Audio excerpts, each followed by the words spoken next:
I raised my daughter with hands that never stopped working and a heart that never stopped giving. Jessica was my world after my husband Tom passed unexpectedly. I scrubbed other people's kitchens until my knees ached, I skipped meals when money got tight, I sold my wedding ring to pay for her college application fees. Not once did I ask for thanks. I just thought love would come back around when it mattered. When I fainted in the kitchen that Monday morning, I blamed it on low blood sugar. Nothing serious, I'd been standing too long without eating. Jessica rushed over that evening with her husband Mark, both wearing concerned expressions I should have recognized as rehearsed. "Mom, we just want what's best for you," Jessica said while Mark nodded like he'd practiced it. They brought homemade chicken noodle soup, asked about my financial documents, and kept saying how difficult it must be maintaining a house at your age. I was only 57. Not exactly ancient. I didn't know they'd already consulted with a lawyer behind my back. I didn't know Jessica had been whispering to neighbors that I was becoming confused.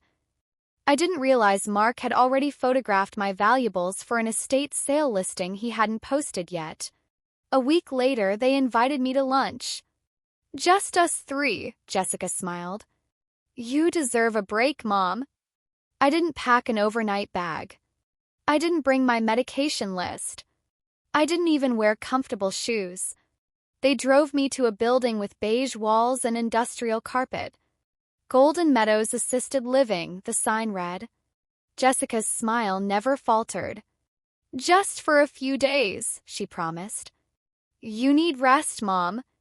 The staff will help you settle in." Then Jessica hugged me tight like she meant it. Mark kissed my cheek, his cologne overpowering, and they walked out the door. And never came back. The room had no family photos, no books, nothing but a single dresser and a bed I hadn't chosen. When I asked the aide for my cell phone to call Jessica, she looked confused. "You'll need to wait until visiting hours," she said. "But they just left," I replied.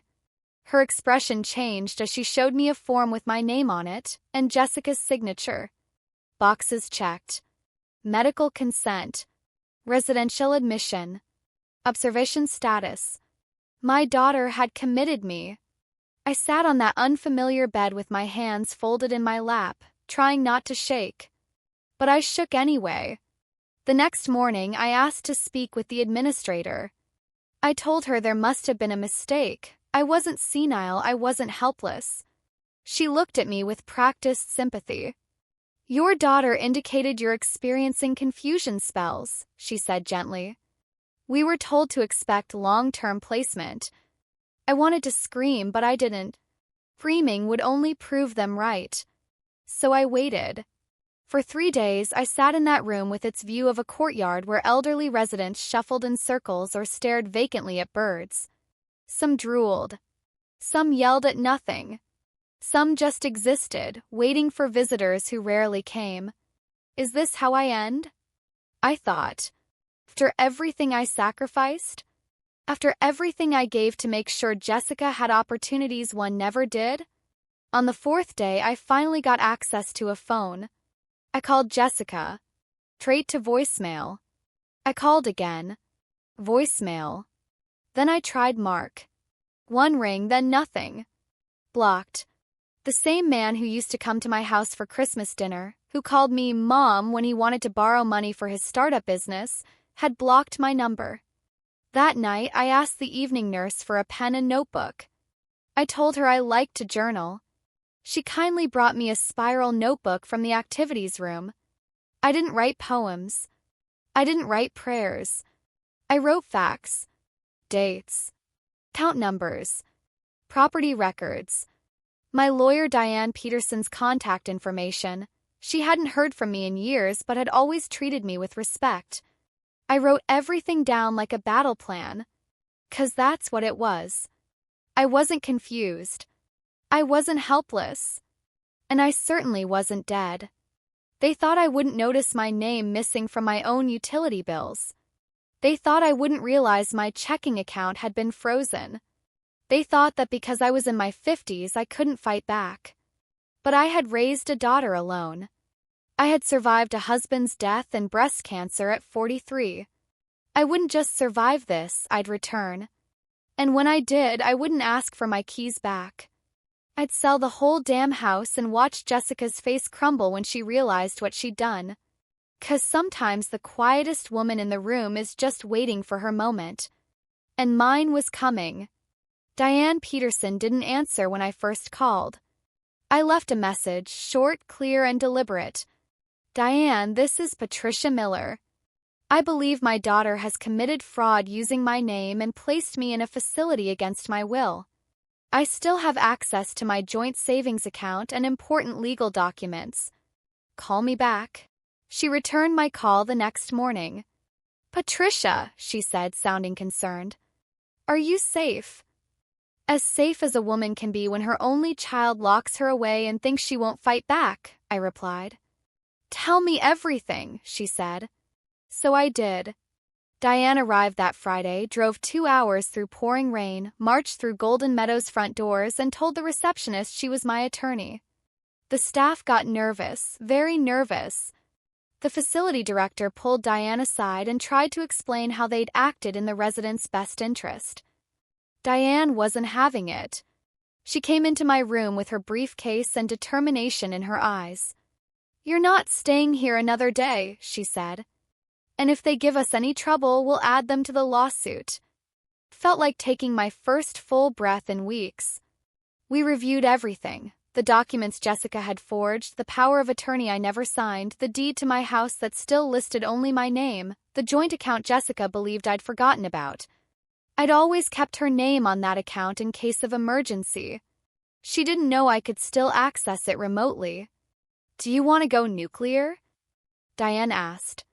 I looked her straight in the eyes. No. I want to go biblical. She smiled. Let's start with a revocation. You're still mentally competent, you still have your rights. First thing we do is strip your daughter of every bit of legal authority she thinks she has. Within days, Diane filed an emergency motion to revoke the forged power of attorney. We submitted a capacity evaluation from Golden Meadows' own doctor, who had privately told me he saw no signs of cognitive impairment. We opened a case against Jessica for elder exploitation and fraudulent legal documents. And we froze the joint account she'd been using to pay her BMW lease. I left Golden Meadows on a Wednesday afternoon. No goodbyes, no farewell hugs. Just a small bag of clothes Diane had bought for me and a slow walk to freedom. We didn't go to my house. Diane booked us into an extended stay hotel while we worked out the next steps. Jessica didn't know I was free yet, but she would soon.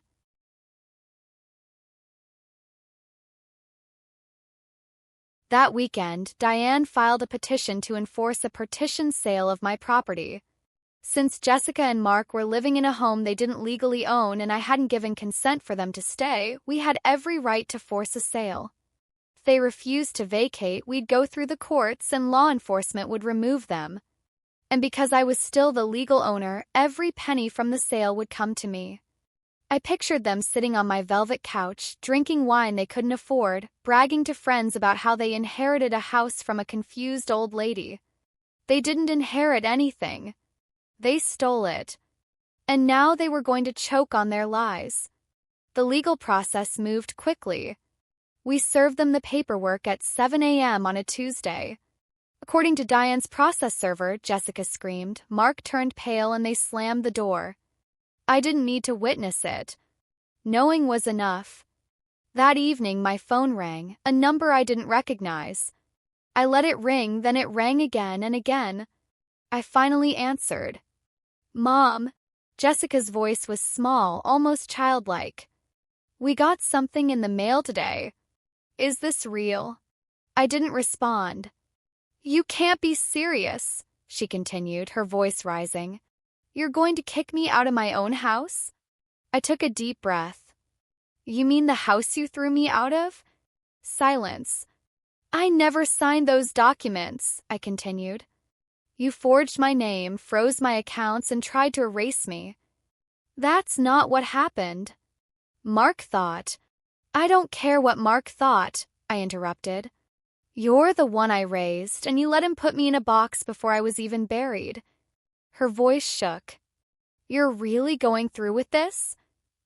Yes, I said. And you have 30 days to get out. I hung up before she could respond. That night, I slept better than I had in months. Diane and I drank sparkling cider from paper cups and watched old game shows in our hotel room. It wasn't fancy, but it was my choice. My moment. The next morning, we met with potential buyers, a young couple expecting their first child looking for their forever home. They loved the garden I'd planted over 20 years. Loved the kitchen I'd remodeled myself. I think this house wants to be filled with love again, the wife said, running her hand along the counter. I nodded. It does. I accepted their full asking price offer by the end of the day. We would close in less than 2 weeks. Jessica didn't say anything more, but Mark did. He sent me a text, "We're your family. I can't believe you're doing this." This was our future. I stared at his message for a long moment, then typed back, "No. I was your past and you buried me too early."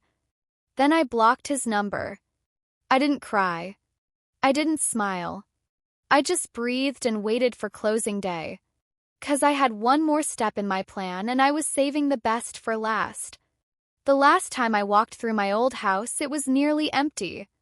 Just dust outlines on the floor where my furniture used to sit and a faint scent of vanilla from the candles Jessica insisted on burning in every room, the kind that always gave me headaches. They were gone. Jessica didn't fight the court-ordered sale. She didn't even show up for the final walkthrough. Mark left a cardboard box of half-used toiletries and a note taped to the refrigerator that said, "Hope it was worth it." It was. The sale closed without complications. The young couple was thrilled. They called it their dream home. I shook their hands at closing and wished them happiness. Just like that, the house I'd scrubbed clean with my bare hands, the home I'd sacrificed everything to keep, now belonged to someone who would respect it. With the money wired into my account, Diane asked the question I'd been waiting for. Ready for step 2? I smiled. I've been waiting for step 2. We didn't rush. That's the trick. Revenge shouldn't come hot. It should come cool. Deliberate. Patient. We waited for Jessica and Mark to finish relocating. We waited for the neighborhood gossip to die down. And then I did something they never expected. I bought the house next door. A cozy one-story with a magnolia tree out front and a back porch that faced their rental's kitchen window. It was perfect. I paid in full. No mortgage. Diane handled the paperwork. I signed with a pen that trembled slightly in my hand, not from weakness but from the sweet satisfaction of what I was about to do. I didn't tell anyone, not even my grandson Michael. Not yet. I needed this moment to be mine first. The first day I moved in, I wore my favorite blue dress and sat on the front steps with a glass of sweet tea. Just sitting. Watching the world go by like any ordinary grandmother. And then Jessica stepped outside. She was wearing yoga pants and a wrinkled t-shirt, holding a coffee mug in one hand and her phone in the other. She looked tired, the way a woman looks when she realizes the comfort around her was built on quicksand. She froze when she saw me. I smiled. She turned around and went right back inside. I didn't move. I had waited too long for this view. 4 days later, Mark started avoiding eye contact. He pulled their curtains tighter. He parked on the opposite side of their small driveway. The audacity of what I'd done was too much for his pride to process. But I wasn't done. I started planting roses along the fence, bright yellow ones that bloomed like sunshine. Diane called it petty. Called it peaceful warfare. Every morning, I sat on my porch and waved to the mail carrier. I chatted with neighbors Jessica and Mark had ignored. I baked banana bread for the couple I'd sold my old house to. And every evening, I watched Jessica through my window blinds as she tried not to see me. Mark's car started leaving earlier in the morning.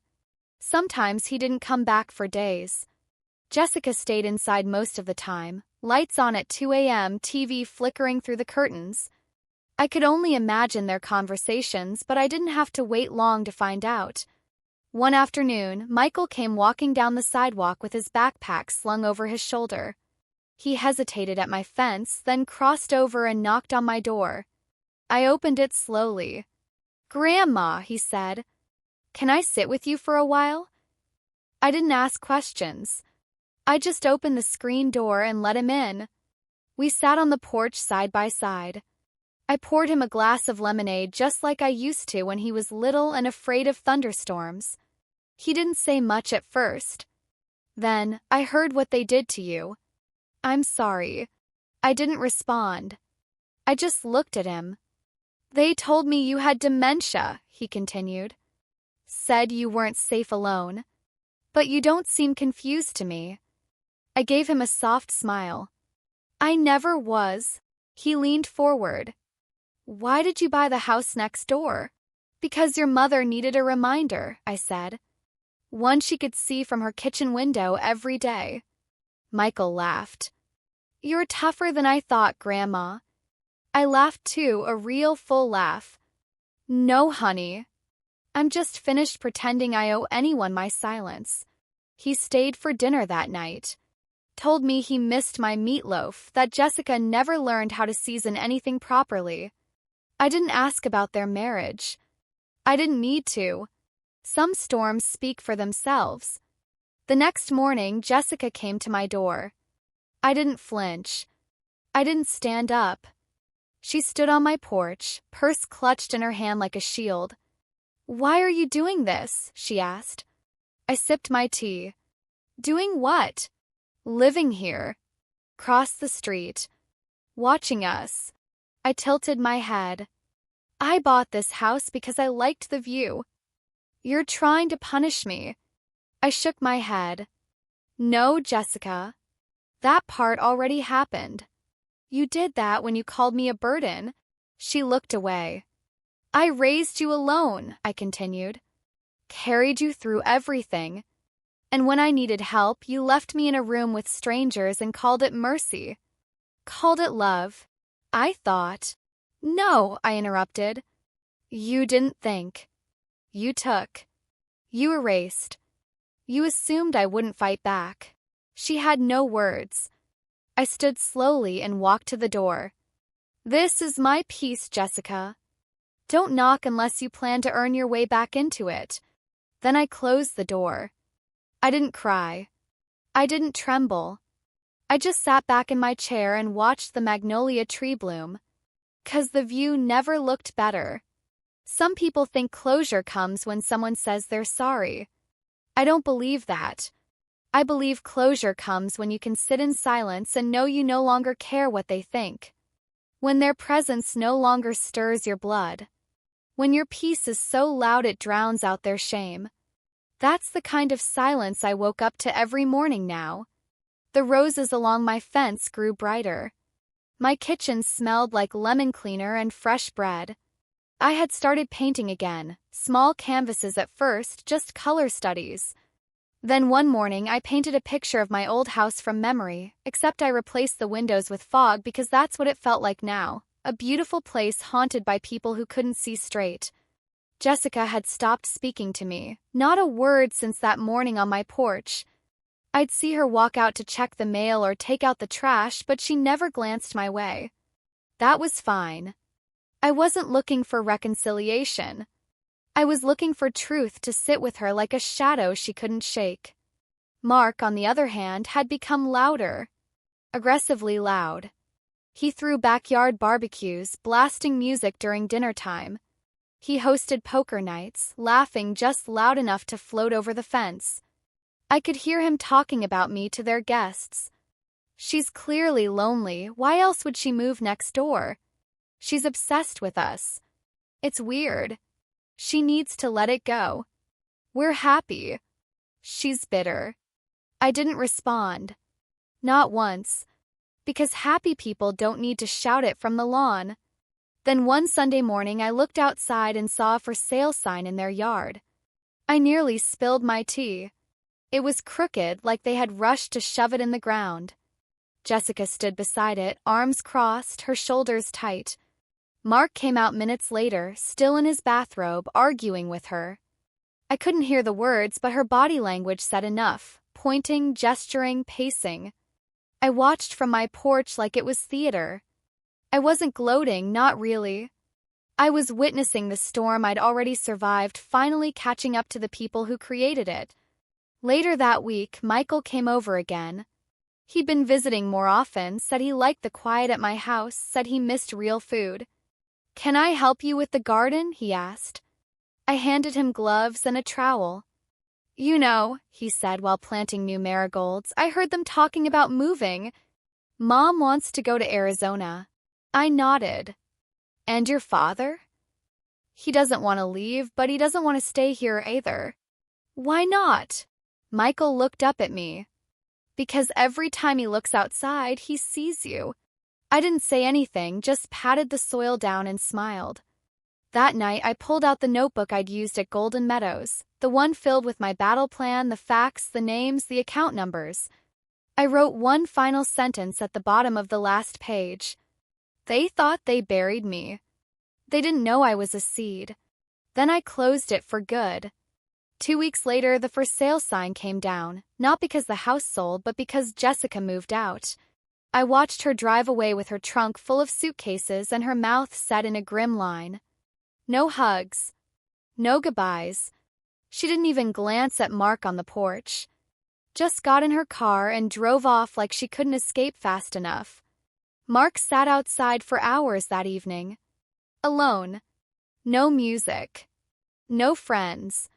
Just him and the echo of everything he'd helped destroy. Later that night, Michael knocked on my door. "She left," he said.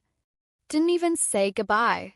I let him in, made hot chocolate, let him sit on the couch and stare at the wall while my little radio played soft jazz in the background. "I don't get it," he said eventually. "They had everything."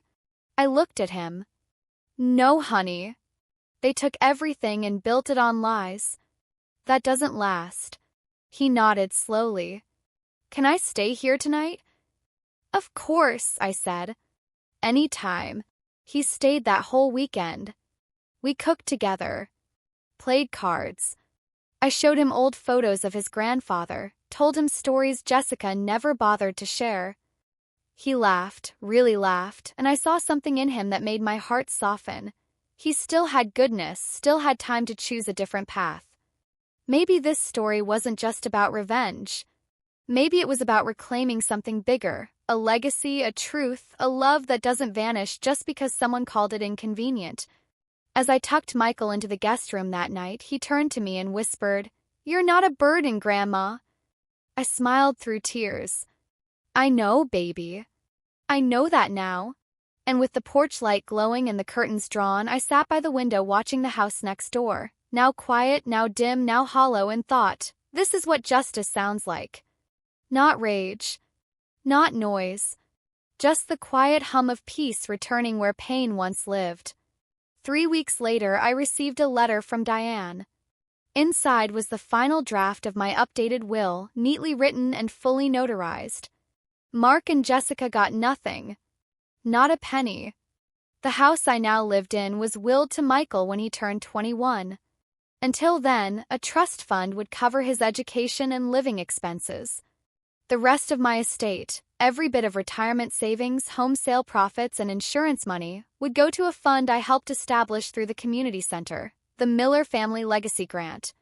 It would help older women in crisis, women discarded by the very children they raised, women who needed just one more hand to pull them back into dignity. I'd already made the first donation, $40,000. I didn't tell Jessica about the will. I didn't need to. A month later, Mark moved out quietly. No moving truck, no goodbye. Just an empty house and a sold sign that finally came up after 3 weeks. The day he left, I sat on my porch with a cup of chamomile tea, looked out at the quiet street, and felt nothing but peace. Michael came outside with 2 muffins and sat beside me. "He's gone," he said. I nodded. Sometimes people leave when they realize they can't control the story anymore. You think he'll ever try to come back? Michael asked. Maybe, I said. But if he does, he'll find a fence that wasn't there before. I looked out at my garden, roses blooming, tomatoes ripening, bees dancing through the marigolds. Beautiful. Mine. Later that year, I was invited to speak at the community center's elder rights seminar. They asked me to say a few words about financial abuse, power of attorney scams, and reclaiming your legal rights. I stood in front of that crowd, mostly women, mostly over 50, and told them the truth. They will call you old, I said. They will call you a burden. They will smile while stealing the life you built. But let me tell you something, there is power in truth. There is power in silence. And there is power in the law if you're brave enough to use it. They applauded. Some women cried. One hugged me afterward and whispered, "Thank you for reminding me I'm not crazy." That's what it's really about, not just revenge, but legacy. Making sure no one else gets left behind in a room that smells like bleach and pity. Making sure our stories aren't erased just because we can't carry our groceries anymore. I went home that night and looked around the little house I once thought was a step down from my past. But it wasn't smaller, it was freer. It was lighter. And as Michael set the table and asked if we could bake cookies later, I realized I wasn't at the end of anything. I was finally at the beginning. They sent me to a nursing home and called me a burden. But I gave them a burden they'll never shake.